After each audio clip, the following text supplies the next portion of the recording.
Hello everyone, welcome to Alich Life Science. I am मंजूर अली रऊफ। तो आज हम स्टार्ट करेंगे regulation of glycogen metabolism by epinephrine hormone, जो जी प्रोटीन कपलर रिसेप्टर के जो पार्ट बचा हुआ था, तो आज ये हम स्टार्ट करेंगे। तो आज हम किससे स्टार्ट करेंगे? Regulation of glycogen metabolism by epinephrine hormone. Epinephrine hormone का क्या रोल है जो ग्लाइकोजन का मेटाबॉलिज्म करता है या ग्लाइकोजन का ब्रेक डाउन करवाते हैं? We are also discuss in previous video lectures in about the G protein coupler receptor. What is G protein coupler receptor? G protein couplet receptor is a 7 transmembrane alpha helix transmembrane receptor. Yeah, it is also called as a serpentine receptor. तो आज हम discuss करेंगे epinephrine का क्या role है जो glycogen को break down करते हैं और ग्लाइकोजन को कन्वर्ट करते हैं ग्लूकोज में। तो सबसे पहले हम देखेंगे ये क्या है, प्लाज्मा मेम्ब्रेन। जो मैंने हाईलाइट जो किया है ये क्या है, प्लाज्मा मेम्ब्रेन। ये है plasma membrane, PM means plasma membrane. तो ये प्लाज्मा मेम्ब्रेन पर जो इम्बीट हुआ है, ये जो रिसेप्टर आपको दिख रहा है, ये है जी प्रोटीन कपलेट रिसेप्टर या एपिनेफ्रिन हार्मोन रिसेप्टर कहा जाता है। This receptor are embedded in plasma membrane. The epinephrine hormone, this cytosolic site 3 trimeric G protein are present, that is G alpha, G beta, gamma. That is the 3 trimeric protein. These trimeric protein are in active form before the epinephrine hormone bind. ये inactive state में GDP bind होते हैं। तो हम देखेंगे कि जब epinephrine hormone जी protein coupler receptor पर या एपिनेफ्रिन हार्मोन जो रिसेप्टर है इस पर जब एपिनेफ्रिन हार्मोन जो है जब बाइंड हो जाते हैं, जब एपिनेफ्रिन हार्मोन यहाँ पर बाइंड हो जाते हैं, बाइंड होने के बाद इस जीपीसीआर में या तो एपिनेफ्रिन रिसेप्टर में एक कन्फर्मेशनल चेंज आ जाते हैं। The trimeric protein recruited the cytosolic side of the epinephrine hormone receptor and their affinity is decreases. Affinity is decrease, तो affinity decrease होने की वजह से जी अल्फा बीटा गामा में क्या हो जाता है, इनका एसोसिएशन डिक्रीज होने की वजह से ये सेपरेट हो जाता है। अब G alpha they are inactive form, they are bond GDP and when they are active the guanine exchange factor replaces the GDP from G alpha subunit and they added the GTP. GTP को add कौन करता है? guanine exchange factor protein. देख लिए क्या है, inactive form में। अब ये G alpha stimulatory form, G alpha जो है एक्टिवेट हो चुका है। क्यों हो चुका है? क्योंकि guanine exchange factor ने अभी GTP ऐड किया है। When this G alpha subunit GTP bond form, they are activated the adenyl cyclase.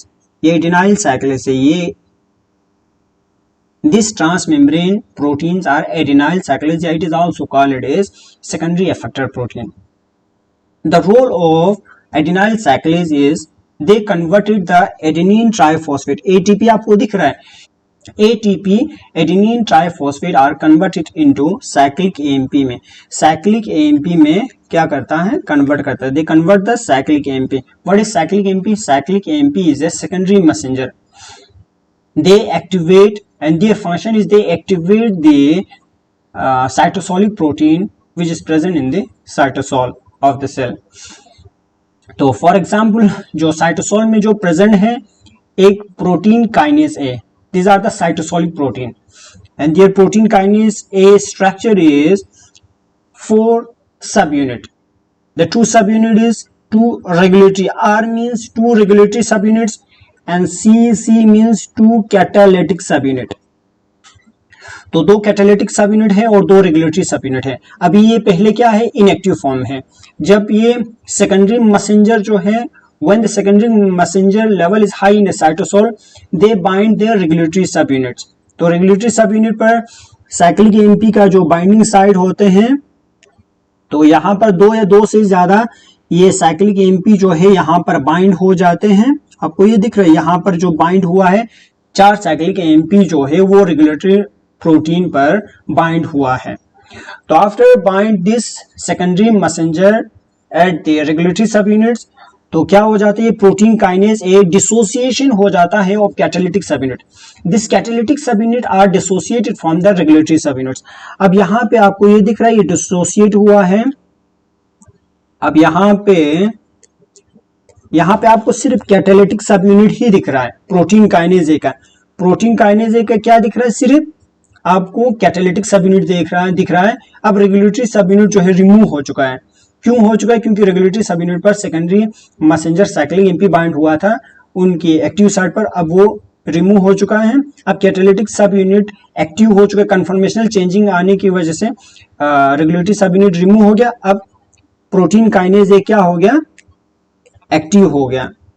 अब प्रोटीन काइनेज ए एक्टिव होने के बाद क्या होता है, protein kinase when the protein kinase A is active they started their functional role. इसका functional role क्या होता है, they add the phosphate group. ये फॉस्फेट ग्रुप ऐड करते हैं किस पर, ये सबसे पहले ऐड करते हैं जो ग्लाइकोजन फॉस्फोराइलेज काइनेज एंजाइम पर फॉस्फेट ग्रुप ऐड करते हैं पहले।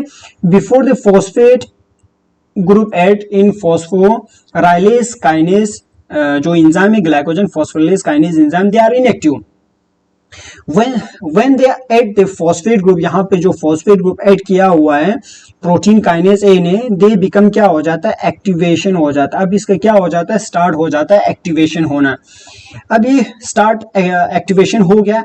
अब ये प्रोटीन काइनेज ए जब फॉस्फेट ग्रुप को ऐड करता है उस वक्त उसको एक एटीपी की जरूरत पड़ता है। यहाँ पे देखो एक एटीपी की जरूरत पड़ता है फॉस्फेट ग्रुप को ऐड करने के लिए। On the other hand, in opposite direction, the glycogen, when the protein kinase A phosphorylate यहाँ पे phosphate ऐड किया हुआ है, phosphorylate the glycogen synthase, they are inactive. They are opposite work. The glycogen phosphorylase enzyme, when they are phosphorylated by protein kinase A, they become active. But when phosphorylated the glycogen synthase, but this glycogen synthase are inactive. Okay, इतना समझ आया? तो हम start करेंगे। फिर उसके बाद next, अब ग्लाइकोजन फॉस्फोराइलेज का फंक्शन क्या होगा। ग्लाइकोजन फॉस्फोराइलेज पहले ही इनएक्टिव है। अब glycogen when the phosphate group are at in glycogen phosphorylase enzyme they become active. अब ये ग्लाइकोजन फॉस्फोराइलेज एक्टिव हो चुका है। अब ये ग्लाइकोजन फॉस्फोराइलेज जब एक्टिवेट हो जाता है तो they convert the glycogen are convert into the glucose में कन्वर्ट कर देते हैं, ग्लूकोज 1 फॉस्फेट में। अब ये ग्लूकोज 1 फॉस्फेट जो है they are transported in blood and then this glucose are uptake by cells and they convert into the energy, और एनर्जी में कन्वर्ट कर देता है।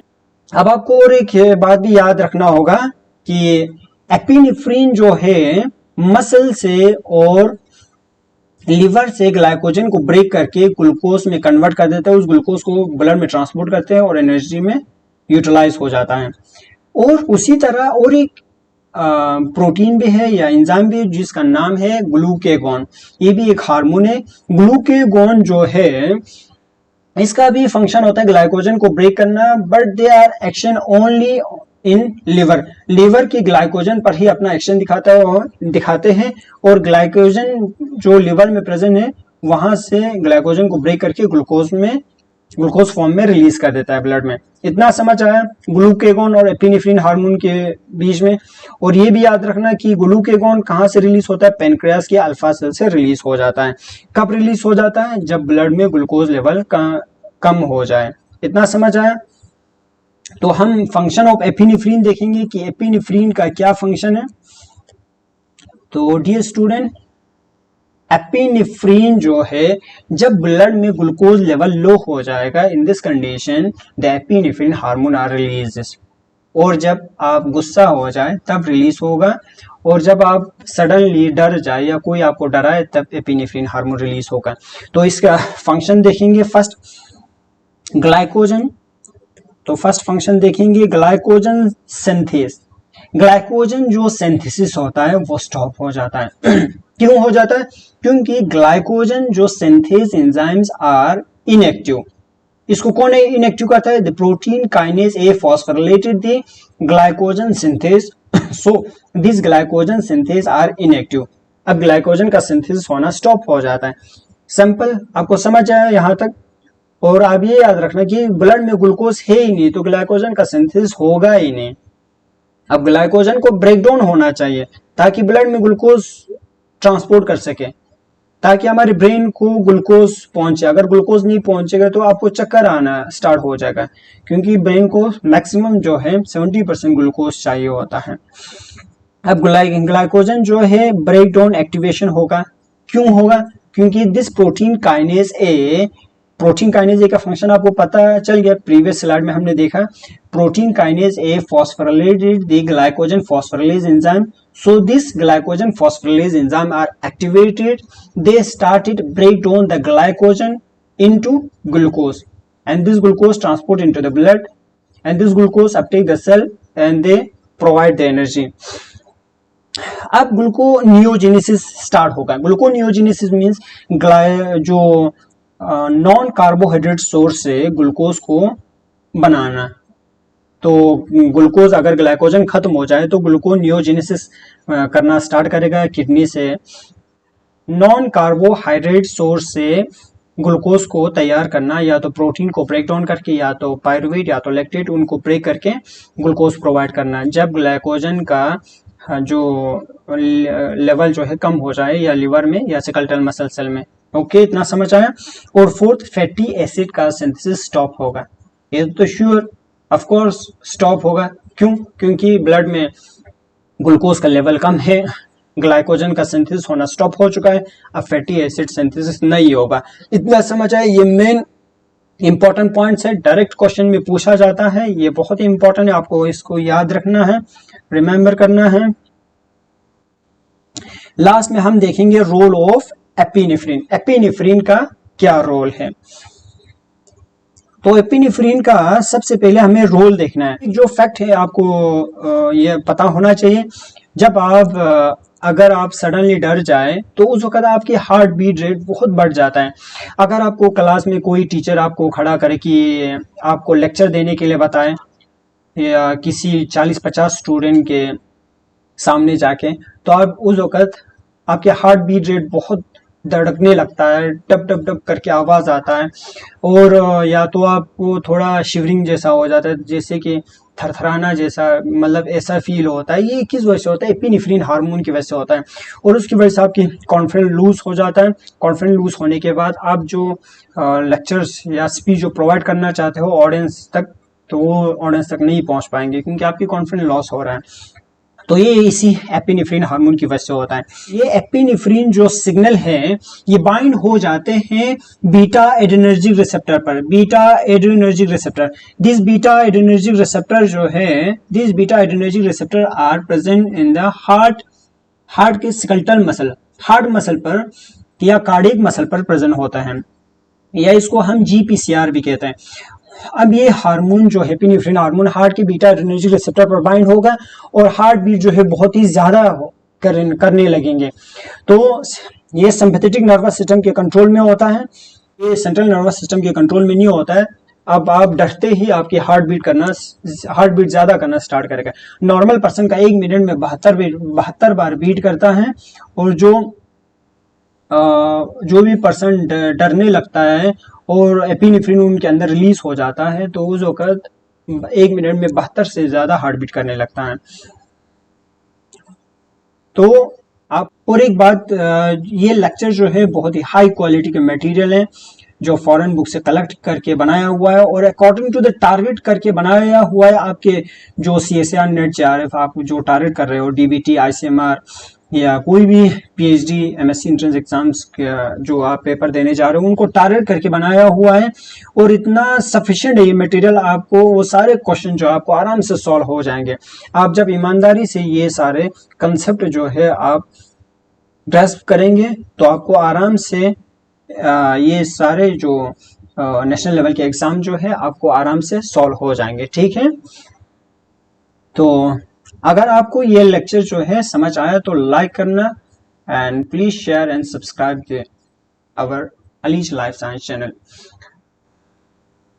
तो डियर स्टूडेंट, अगर किसी भी स्टूडेंट को ये लेक्चर थोड़ा स्पीड लग रहा है, लेक्चर स्पीड लग रहा है या स्लो लग रहा है, तो आप जब यूट्यूब पे ये लेक्चर्स देख रहे हो, वहां पर राइट साइड पे एक तीन डॉट आता है, वहां जाके आप स्पीड जो कंट्रोल बैक जो होता है, स्पीड प्ले बैक जो होता है, वहां जाके आप अपने इस वीडियो के लेक्चर को स्पीड भी कर सकते हो और कम करके देख सकते हो। मैं इसलिए बता रहा हूँ क्योंकि कुछ स्टूडेंट जो है मुझे मैसेज करके बता रहा था, इसलिए। तो बीटा ब्लॉकर जो है, बीटा ब्लॉकर क्या है? बीटा ब्लॉकर एक ड्रग्स है जो मार्केट में अवेलेबल है, जो एंटागोनिस्ट है। किसके एंटागोनिस्ट है? एपिनेफ्रिन के एंटागोनिस्ट है। मतलब ये एपिनेफ्रिन की जगह पर जो बीटा, ये या तो हम ये कह सकते हैं कि it inhibit the epinephrine hormone action. तो ये बीटा ब्लॉकर जो है, ये बीटा 2 एड्रेनर्जिक रिसेप्टर पर बाइंड हो जाता है, जो कार्डियक मसल पर प्रेजेंट है, जो हार्ट के मसल पर प्रेजेंट है, वहां जाके एपिनेफ्रिन हार्मोन को बाइंड होने नहीं देता है। और जब एपिनेफ्रिन उस बीटा 2 एड्रेनर्जिक रिसेप्टर पर बाइंड नहीं होगा, फिर उसके बाद क्या होगा? ये इनहिबिशन हो जाएंगे, inhibit the prevent and epinephrine hormone का फंक्शन जो है वो इनहिबिट करेंगे, और क्या हो जाएंगे? हार्ट का रेट जो है वो नॉर्मल हो जाएंगे। वो किस वजह से हो रहा है? बीटा ब्लॉकर के। तो इतना समझ आए?